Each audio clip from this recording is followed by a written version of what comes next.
Bonjour tout le monde, bienvenue sur la chaîne Dr Fate Channel et toujours avec le protocole alimentaire Fate, ça s'appelle comme ça.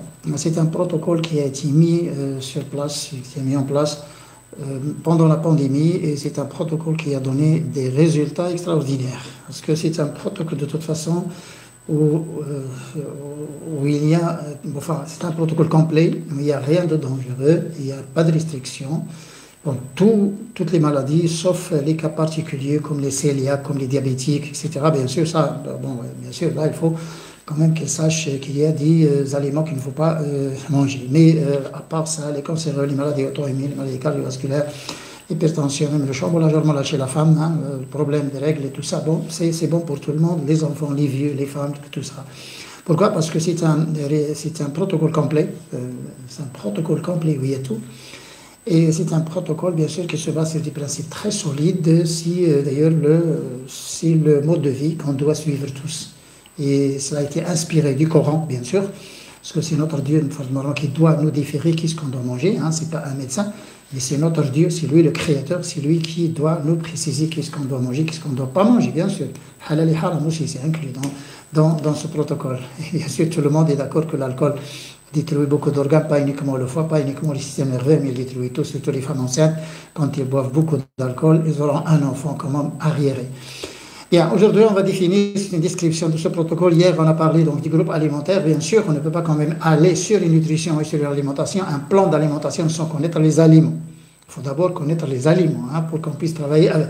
Quand on parle céréales, ben, c'est quoi les céréales? Quand on parle les légumineuses, c'est quoi les légumineuses? Quand on parle les légumes, ou quand on parle une chose, c'est quoi? On le classe où? Donc, il faut caser donc, ces aliments dans des groupes, les groupes que nous avons définis, groupe des céréales, groupe des légumineuses, groupe des légumes, groupe des fruits, fruits frais, fruits secs, et puis donc l'huile d'olive, hein, c'est le groupe donc, des gras, il n'y a que l'huile d'olive, et puis on a le groupe, bien sûr, des épices, des graines, le groupe des graines, le lait, fenugrec, cresson et tout ça, c'est le groupe des graines, et puis on a le groupe des épices et le dernier groupe, c'est les plantes qu'on doit boire sous forme d'infusion. Hein, c'est les boissons chaudes et là, c'est aussi des plantes qui apportent quand même quelque chose. Ils n'ont pas été créées par nos dieux pour rien.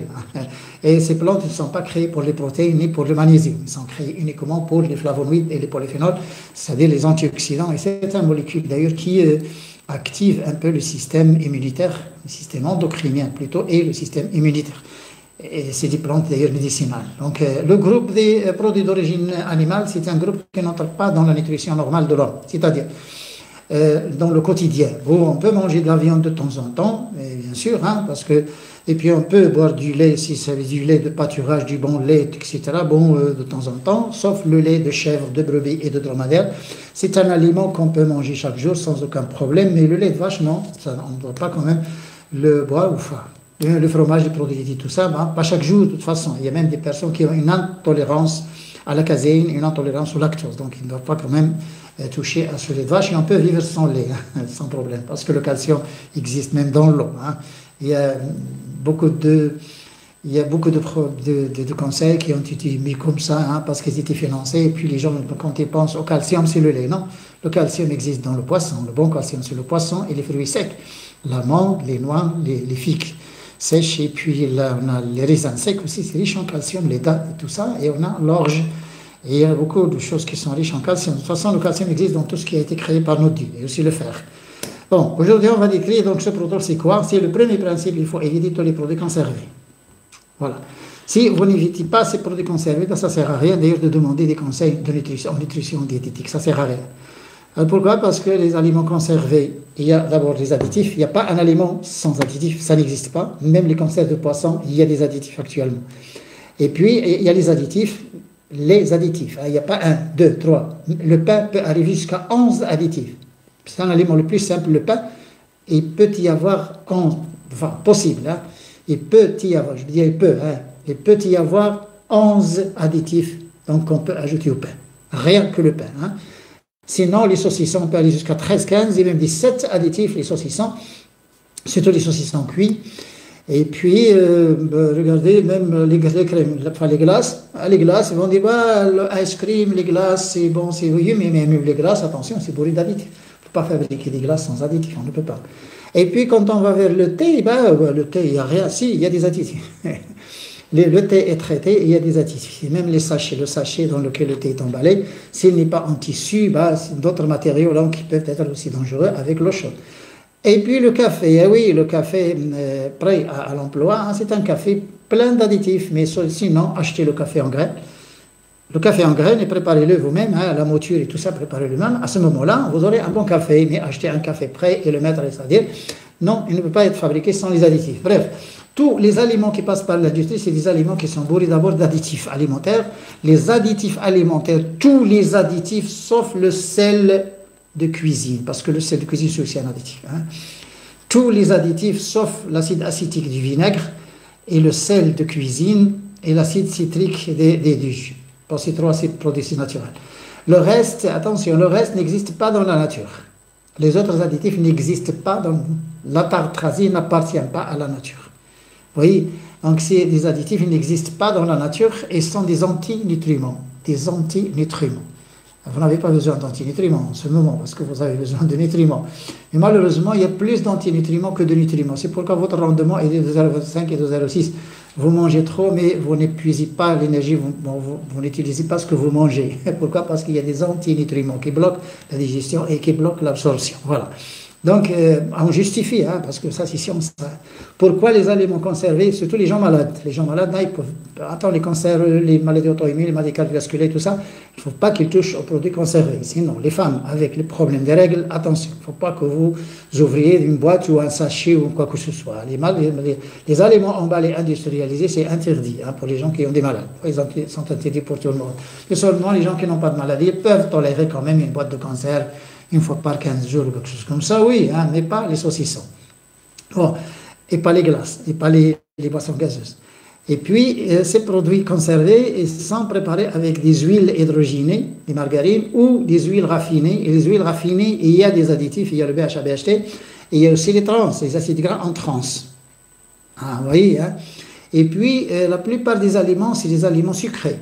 Et ou ils sont sucrés avec le sucre blanc, sucre de cuisine, saccharose, ou ils sont sucrés avec le sirop de maïs, hein, c'est corn syrup, ou bien avec du fructose carrément, ou bien ils sont sucrés avec les édulcorants, qui ne sont pas des sucres, hein, qui ne sont pas du tout des sucres, hein, qui ne sont pas des produits naturels. Ça n'existe pas dans la nature. Les édulcorants, comme l'aspartame, comme l'azésulfate de potassium, comme le sucralose, comme la tomatine, comme les sucres qu'on utilise. Mais on utilise trop donc l'aspartame, l'azésulfate de potassium, la tomatine et tout ça, c'est très peu utilisé, mais c'est utilisé quand même. Bon.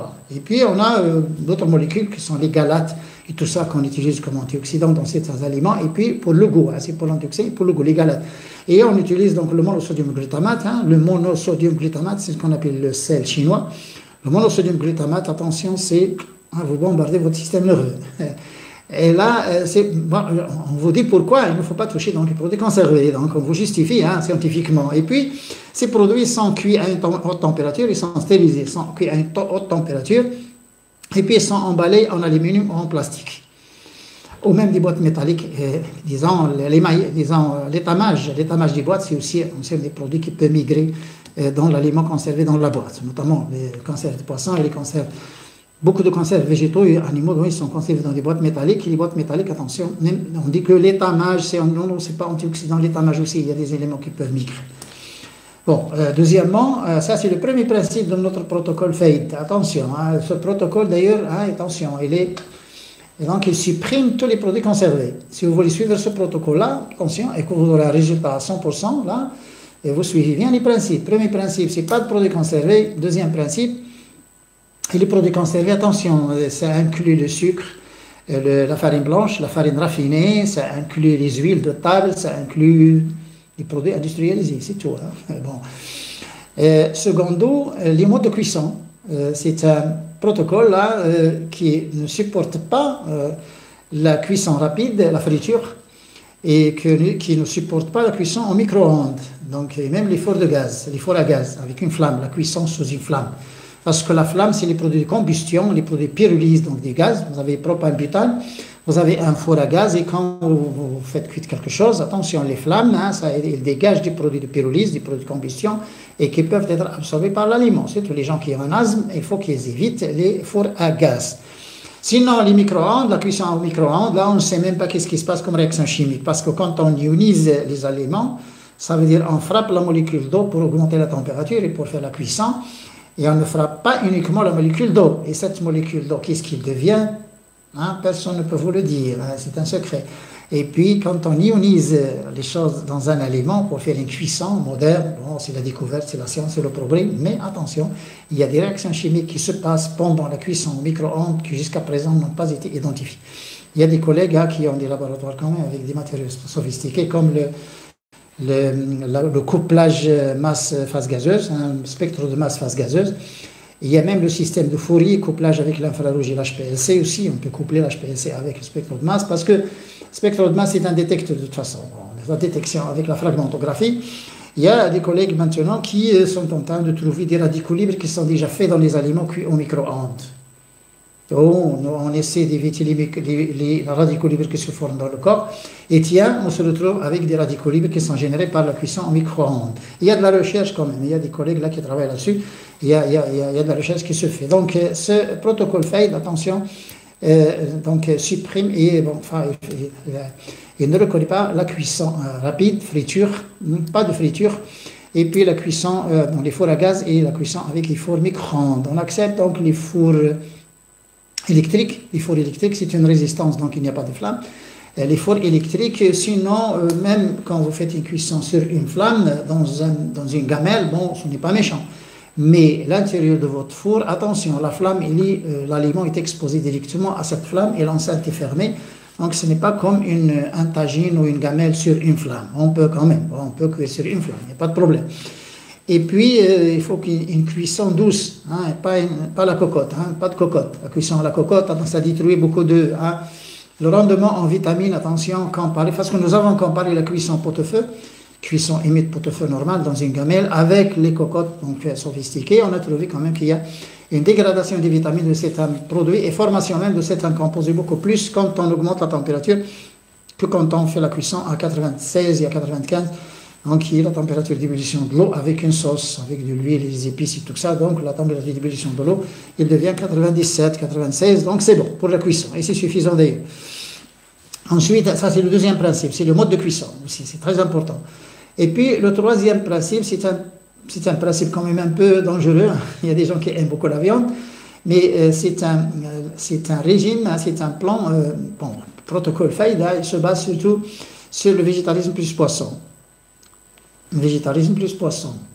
Voilà, donc il n'y a pas de viande, il n'y a pas de lait, il n'y a pas d'œufs, il n'y a rien. Et justement, bon, quand on a une viande de pâturage, hein, une bonne viande, on peut la manger une fois par mois, une fois par 2 mois, bon, c'est pas méchant. Et cuisson avec des légumes et à l'huile d'olive, cuisson à la sauce. Hein. Bon, mais pourquoi le poisson? Parce que le poisson, c'est à la place des viandes. Sinon, on peut aller sans poisson. Hein. Bon, les gens qui aiment beaucoup, un peu qui veulent qu'il y ait les protéines, ben, on a le poisson, on a les légumineuses. Et puis là, c'est un régime là, qui est un peu végétarien, mais il y a le poisson dedans, mais il n'est pas végétarien au sens, disons, asiatique, au sens stricto. Mais il est végétarien, c'est-à-dire la vie quotidienne, c'est-à-dire le normal, le quotidien, il est végétarien. Mais on peut inclure la viande, si c'est une bonne viande, pourquoi pas, mais pas chaque jour. Et c'est un protocole, attention, hein, c'est un protocole qui ignore que la viande est un aliment de base. On ne reconnaît pas que la viande est un aliment de base dans notre protocole. Parce que là, la viande n'a jamais été un aliment de base. C'est la politique qui a mis que la viande, c'est les grandes sociétés qui produisent la viande, après la Deuxième Guerre mondiale, qui ont rendu la viande obligatoire, ce prétexte du corps, on a le manque de la lysine et tout ça, et pourtant la viande n'est pas riche en lysine. Elle est riche en acide glutamique, acide aspartique. La lysine se trouve dans le monde végétal. Et regardez un peu comment on a modifié les choses politiquement, parce qu'on trouve à chaque fois une issue. Hein. Les politiciens ils trouvent toujours une issue, une sortie pour dire aux gens qu'est-ce qu'ils doivent faire. Mais normalement, le lait et la viande ne sont pas des aliments de base. Ça ne veut pas dire qu'on va quand même les enlever, les supprimer donc, du régime. Non, pas du tout. Mais les aliments de base, ça veut dire des choses qu'on vit sur. On ne vit pas sur une viande. On n'est pas carnivore. On est carnivore à 5% et 10 ans. Hein, parce que, vous voyez, hein, les carnivores, ils ont des canines, de longues canines. Hein, mais l'homme n'a pas de canines. Et puis les herbivores, ils n'en ont pas. Nous, on est entre les herbivores et les carnivores. On a des petits. Ça veut dire qu'on mange un peu de viande, tout simplement. Ça, c'est pour vous, c'est pour vous faire convaincre autrement. Voilà. Donc, on peut vivre sans viande et sans lait, sans aucun problème. Mais si vous avez le lait de brebis, le lait de chèvre, le lait de dromadaire, il y a des pays qui ont le lait de chamelle, pourquoi pas, hein, c'est un bon lait. Là, à ce moment-là, on peut consommer. Et ça peut devenir même un aliment de base dans les régions sahariennes où ils ont beaucoup de lait de chamelle et puis ils n'ont pas autre chose, donc ils peuvent vivre sur ce lait. Pourquoi pas? Mais le lait de vache, non. Hein. La caséine de vache, le lait de vache, il contient un alpha S1. Le lait de la vache, alpha S1 et le bêta-lactoglobulines. Et les lactoglobulines, attention, les deux, hein, c'est les causes d'allergie. Cause des allergies. Les gens qui ont des allergies, donc c'est pas la caséine que vous connaissez, hein, c'est la caséine alpha S1 et la lactoglobuline qui se trouvent dans le lait de vache, c'est tout. Dans toutes les créatures que notre Dieu a créées, il n'y a que le lait de vache qui contient l'alpha S1. Le lait de dromadaire, il y a un très peu d'alpha S1. Bon, c'est dérisoire. Le lait de brebis encore un peu et le lait de chèvre un peu. Donc le lait maternel, hein, le lait de nos mamans, le lait maternel, 0 alpha S1 et 0 lactoglobuline. Ça, c'est la création de notre Dieu. Il n'y a pas d'alpha S1. Le problème, c'est la caséine alpha S1. Et vous voyez, l'alpha S1, c'est une grosse caséine. C'est ce qu'on appelle les protéines fromagères. Quand on fabrique un fromage de vache, quand on coagule le lait, ce qu'on obtient comme coagulant, c'est la caséine. Voilà. Il est un peu pur, hein, j'exagère un peu. Mais sinon, vous ne pouvez pas fabriquer un fromage de chèvre pur, c'est-à-dire que le lait de chèvre, non, vous ne pouvez pas. Pourquoi? Parce qu'il n'y a pas de caséine alpha. Et ça, il ne vous donne pas un grand format. Les fromages grand format, on ne peut pas les fabriquer à partir du lait de chèvre ou de brebis, ou même de dromadaire. Le lait de dromadaire ne se coagule pas. Il s'acidifie un peu légèrement, mais il ne se coagule pas. Et il ne faut pas le stériliser, il ne faut pas le faire cuire, le lait dromadaire.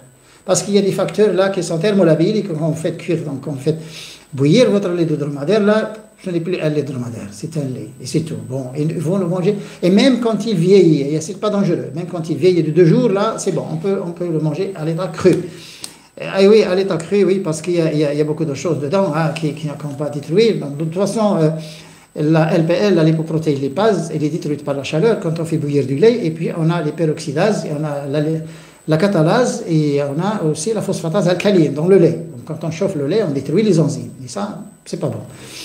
Il y a plus de vitamine C dans le lait dromadaire, ça s'approche des agrumes, le lait dromadaire. Hein.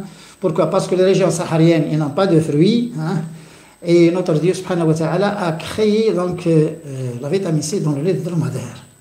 Et oui, parce que notre Dieu a bien créé les choses, il a bien équilibré les choses. Donc, on ne peut pas oublier quand même des régions comme ça. Et il faut quand même suivre la nutrition, et il faut suivre une nutrition sur les choses locales, sur ce que vous avez autour de vous. C'est pourquoi les Européens maintenant, ils mangent beaucoup de produits laitiers, parce qu'ils ont du lait. Ils mangent beaucoup de viande parce qu'ils ont de la viande. Le premier pays consommateur de la viande, ce n'est pas le Danemark, c'est la Nouvelle-Zélande. Mais suivi par les pays scandinaves, le Danemark, et on a le Canada et les États-Unis, et puis on a aussi l'Allemagne, France et tout ça, l'Europe donc de l'Ouest. Mais sinon, il y a des pays qui mangent beaucoup de viande. Les Asiatiques, non, ils ne mangent pas beaucoup de viande, mais surtout les produits de la mer. Les Africains, ils n'ont pas de lait, vous voyez, ils ont même une intolérance au lait. Les Africains ne digèrent pas le lait, les malheureux. Ils ont beaucoup de problèmes avec le lactose, les Africains. Ils ont beaucoup de problèmes avec le lactose parce qu'ils ne tolèrent pas le lait. Pourquoi? Parce que ce n'est pas des pays du lait. Et c'est pourquoi, d'ailleurs, il faut respecter, il faut suivre les lois de la nature. Quand vous êtes créé dans un endroit, regardez à ce que votre Dieu a créé autour de vous et suivez-le. Sauf les aliments qui se conservent. Là, on peut les transporter d'un pays à l'autre. Comme le blé, comme les épices, comme le thé, les choses, disons, les produits donc, secs. Là, c'est des produits qui se conservent et il y avait toujours du commerce quand même entre les pays. Là, les produits secs, oui, mais les produits frais, non. Hein, les produits frais, notre Dieu a créé des produits frais locaux qu'on doit manger hein, et qu'on doit se limiter à ces produits locaux. Sinon, les autres produits comme les épices, on peut importer comme les épices d'autres pays. Et puis le blé, on peut l'importer dans d'autres pays, bon, comme l'huile d'olive, etc. Les choses donc qui ne s'altèrent pas. Voilà, pour bien préciser les choses. Donc, on a le troisième principe. Donc, le premier principe, donc pas de produits conservés. Deuxième principe, les modes de cuisson. Troisième principe, là, on enlève les produits d'origine animale. Donc, c'est un régime un peu végétarien, mais végétarien entre parenthèses. Hein, on peut inclure les viandes quand on a une bonne viande, pourquoi pas. Mais pas chaque jour. Pas chaque jour, 2 fois. Donc Donc, l'autre principe, c'est un régime complet. C'est un régime complet. Pourquoi complet, hein? Il y a des gens qui parlent équilibré. Non, je ne parle pas équilibré, je parle complet. Ça veut dire complet, ça veut dire si vous demandez à un diététicien ou à un nutritionniste, il va vous dire complet. Ça veut dire qu'il y a les protéines, les glucides, les lipides, les vitamines. Non, c'est pas ça complet. Complet en alimentation, ça veut dire qu'il faut qu'il y ait un représentant de chaque groupe alimentaire. Un représentant ou deux, ou trois, ou quatre de chaque groupe alimentaire. Il faut qu'il y ait un représentant des céréales. Si vous ne pouvez pas donc manger le blé à cause du gluten, vous avez le riz, vous avez l'avoine, vous avez le maïs, vous avez l'orge, vous avez le sarrasin, vous avez le quinoa, etc. Et il faut qu'il y ait un représentant des céréales dans votre régime. Et deux, pourquoi pas, et trois, pourquoi pas. Et sinon, et toutes les céréales, si vous les tolérez, pourquoi pas, si vous les avez d'ailleurs. Un représentant des légumineuses chaque jour. On ne mange pas comme les haricots chaque mercredi, non, hein, dans le régime des internats. Mais les légumineuses, c'est ça, c'est chaque jour, c'est un aliment de base. Et puis choisissez les lentilles, les haricots, petits pois, pois chiches, choisissez ce que vous aimez, ce que vous voulez. Bon, ils ont un peu la même composition avec quelques différences, mais ils ont la même composition, pas la même composition, mais les mêmes caractéristiques. Hein, les mêmes caractéristiques. Donc, troisièmement, les légumes. Hein, les légumes, donc, si vous pouvez faire un 40 et un 50% de votre régime légumes et feuilles vertes, là, c'est extraordinaire. La moitié légumes et feuilles vertes. Là, c'est un aliment de base. Pourquoi? Parce que ce sont des fibres. Et ce sont les fibres, d'ailleurs, c'est le balai, hein, les balais de votre tube digestif. Hein, vous balayez, vous nettoyez votre tube digestif. Sans les fibres, là, vous ne pouvez pas vivre. Ce ne sont pas les protéines. Sans les fibres, vous ne pouvez pas vivre. Parce que la matrice, d'ailleurs, c'est une matrice là, qui pousse, là, qui est le transit intestinal. Sans les fibres, là, il ne bouge pas. Il n'y a pas de mouvement. Et il y a beaucoup de problèmes avec des gens qui ont des constipations, qui ont des inflammations, qui ont des fissures, des déchirures du rectum, etc. Hein, ils ont beaucoup de problèmes avec la constipation. Donc, les fibres. Et les légumes, c'est la première source de fibres. Ensuite, c'est source d'antioxydants, de certains enzymes quand on les mange à l'état cru. Et vous avez des vitamines comme la vitamine K, la vitamine A et aussi donc l'acide folique. L'acide folique. Hein, il y a 3 fois. Donc, le groupe des fruits, il faut qu'il y ait des fruits chaque jour. Hein, des fruits chaque jour. Et les fruits, ça se mange, disons, loin des repas. Ça se mange loin des repas, 2 fois. Hein. Et le seul aliment permis pendant la nuit, c'est les fruits. Pourquoi? Parce que l'énergie de digestion est nulle. Il ne demande aucune énergie de digestion. Pourquoi? Parce qu'il n'y a pas de protéines, il n'y a rien. Il y a les fibres, les minéraux, les vitamines et le sucre. Et c'est du sucre simple qui sont directement à absorber. Donc, si vous voulez manger quelque chose la nuit, attention, c'est les fruits. Vous avez le droit aux fruits, aux infusions et l'eau. L'eau, infusion et fruits pendant la nuit. Hein. Et même les dattes, hein, même les fruits secs, si c'est permis. Sinon, vous ne pouvez pas manger la nuit. Pourquoi? Parce que la nuit, attention, vous avez votre système enzymatique donc, qui est arrêté, vos hormones s'arrêtent, les facteurs de croissance s'arrêtent pendant la nuit. Hein. Vous devez vous reposer. Notre Dieu nous a créé comme ça. Hein. On a le jour et on a la nuit. La nuit, c'est pour se reposer. Bon, c'est les lois de la nature.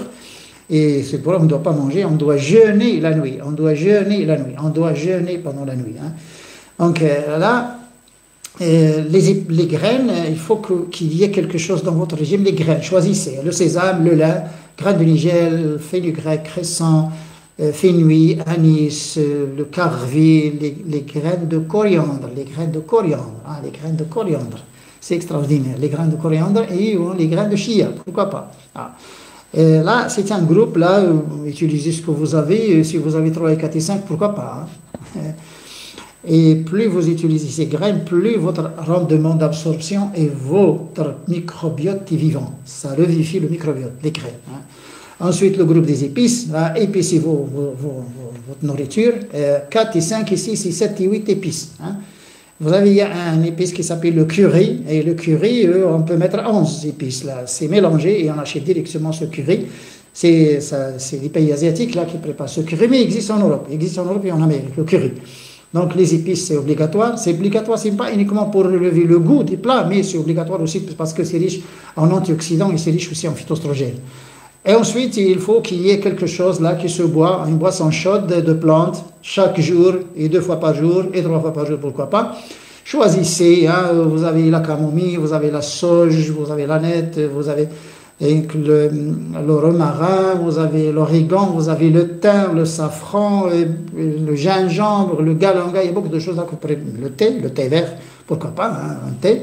Et il y a beaucoup de plantes qu'on peut prendre donc sous forme d'infusion. Si vous avez du moringa, pourquoi pas. Hein, les plantes que vous avez, de toute façon, ne cherchez pas quand même les plantes chères. Mais l'essentiel, c'est que ça doit d'ailleurs faire partie de votre quotidien. Donc chaque jour, vous devez buver quelque chose chaque jour, 2 ou 3 fois. Si vous avez 3 ou 4 plantes, c'est bon. Bon, si vous avez une seule plante, c'est bon. Bon. Mais vous devez boire ça. Et ça se boit le soir. Ça se boit le soir parce que ça calme et ça aide beaucoup d'ailleurs à dormir. Ça, les plantes là, sauf le thé et le café. Bon, ça c'est des excitants. Mais sinon, les autres plantes là, vous devez les boire pendant la nuit, pourquoi pas, ou le soir.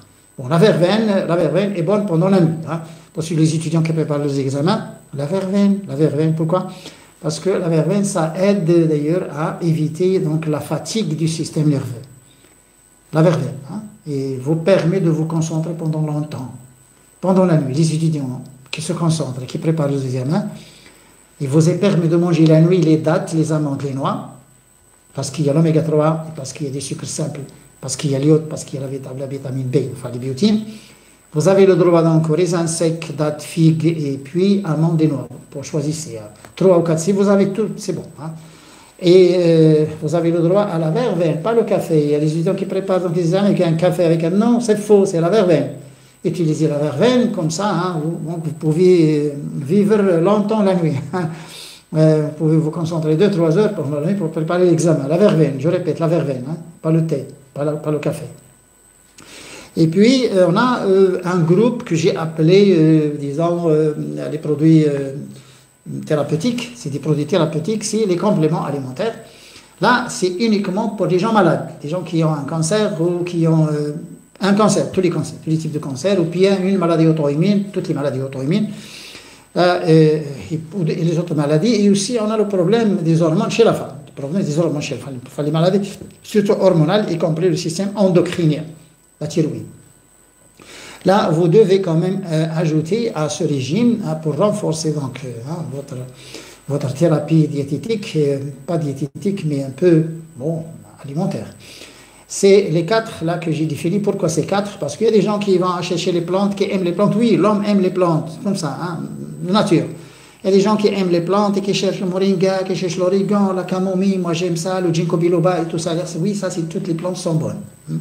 Mais elles ne donnent pas quand même satisfaction quand il s'agit de maladies lourdes, de maladies quand même chroniques, comme les cancers ou comme les maladies auto-immunes et tout ça. Il vous faut quelque chose de très fort. Parce que c'est une maladie quand même. Les plantes, ça calme, c'est bon, ça aide et tout ça, oui. Mais non, les 4, pourquoi les 4? Ils sont classés avec les compléments alimentaires, malheureusement, mais c'est des produits thérapeutiques. Ils n'ont rien à voir avec les compléments. Mais, disons, la classification mondiale, on les classe avec les compléments. On ne doit pas quand même, disons, désobéir à cette classification mondiale. Hein.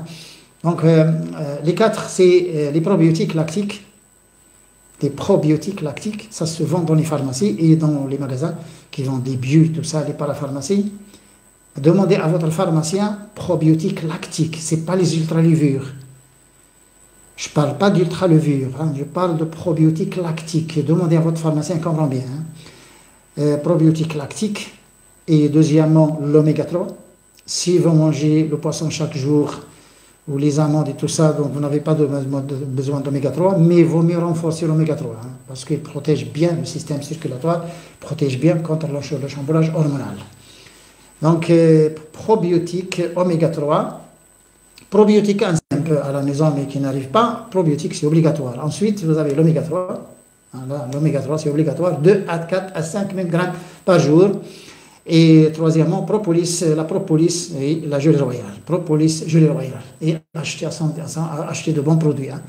Acheter de bons produits. Bon, je sais bien qu'en Allemagne, par exemple, ils ont des poudres, ça se prend avec une petite cuillère. Poudre de propolis, acheter ils ont un flacon de 50 grammes et un flacon de 100 grammes.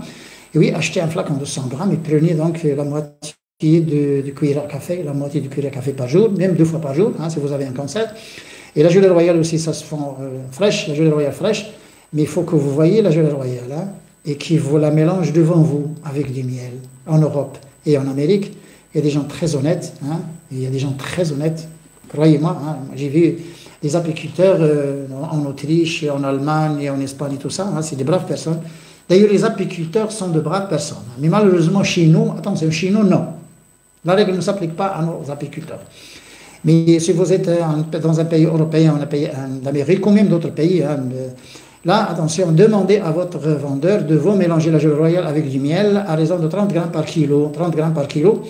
Si vous avez quand même une maladie un peu lourde, comme les maladies auto-immunes, mettez 60 grammes par kilo. 60 grammes par kilo deux fois, et puis prenez une cuillère par jour. Le miel avec gelée royale, prenez une cuillère par jour, c'est suffisant. Ça se donne aussi aux enfants, une petite cuillère à café. Et la propolis, ça se prend directement. Si vous avez des capsules, des sachets, ou si vous avez en poudre, des flacons en poudre, ça se vend. Hein. Les États-Unis, au Canada, en Allemagne, en Espagne, tout ça, vous trouvez donc des flacons de propolis en poudre, et même des pays asiatiques. Là, il vaut mieux acheter une boîte de 50 ou 100 grammes, même si ça coûte cher. Comme ça, il va rester avec vous à la maison. Si vous n'avez pas de maladie, prenez une fois par semaine. Si vous avez des maladies, prenez 2 à 3 à 4 grammes par jour, surtout les cancers. Mais regardez un peu si vous avez une allergie. Si vous avez une allergie, arrêtez-la et c'est tout. Bon, il n'y a pas de problème. Mais c'est rare l'allergie, hein, bon, parce qu'il y a des allergies alimentaires et des allergies à tous les produits. Bon. On vérifie toujours quand on veut acheter un produit, même un produit alimentaire ou un fruit, tout ça, la première fois qu'on le mange, il faut regarder un peu, il faut se méfier, il faut vérifier qu'on n'avait pas d'allergie à ce que vous allez prendre. Voilà. Donc, le groupe des compléments, et puis toutes les plantes sont bonnes, mais utilisez-les surtout le soir et la nuit. Bon, l'estomac évite. Là. Et là, c'est le protocole FAID qui a donné satisfaction, qui a donné un bon résultat. Mais, attention, il y a les facteurs extrinsèques avec ce protocole obligatoire. Si vous n'êtes pas malade, c'est une saignée par an, une saignée aux ventouses par an. Et ça se pratique le mois d'avril, mai, juin. Maintenant, en ce moment. Et si vous avez des maladies, hein, les cancéreux, les maladies auto-immunes, l'hypertension, les hormones chez la femme et tout ça, ben, il faut prendre 2 séances espacées d'1 mois. 2 séances espacées d'1 mois et regardez les résultats. Regardez votre maladie. Si ça s'améliore, ben répétez ça après 1 an. Répétez-le après 1 an. Voilà.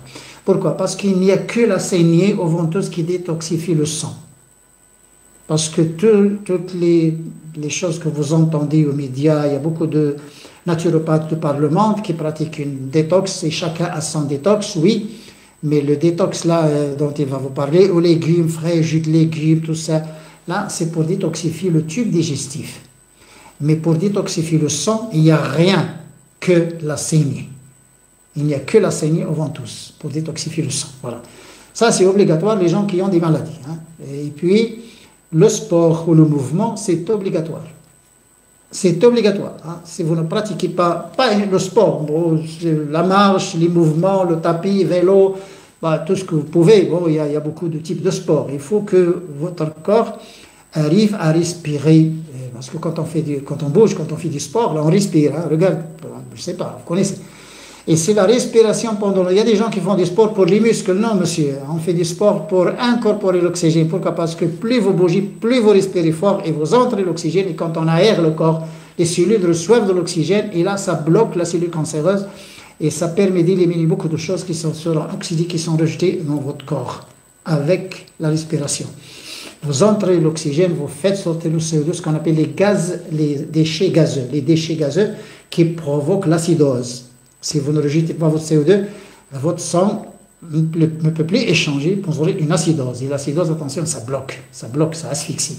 Là, obligatoire, le mouvement obligatoire est chaque jour, le matin et soir si c'est possible. Le matin et soir si c'est possible, sinon le matin. Chaque jour, sport ou mouvement, chaque jour. Ensuite, le jeûne. Le jeûne, c'est 2-3 fois par semaine. Sinon, prenez une semaine ou 10 jours. Vous jeûnez, mais quand vous jeûnez avec un régime végétarien strict. Quand vous jeûnez avec un régime végétarien strict et faites du sport. Quand vous jeûnez avec un régime végétarien strict et bougez. Les 3 facteurs en même temps.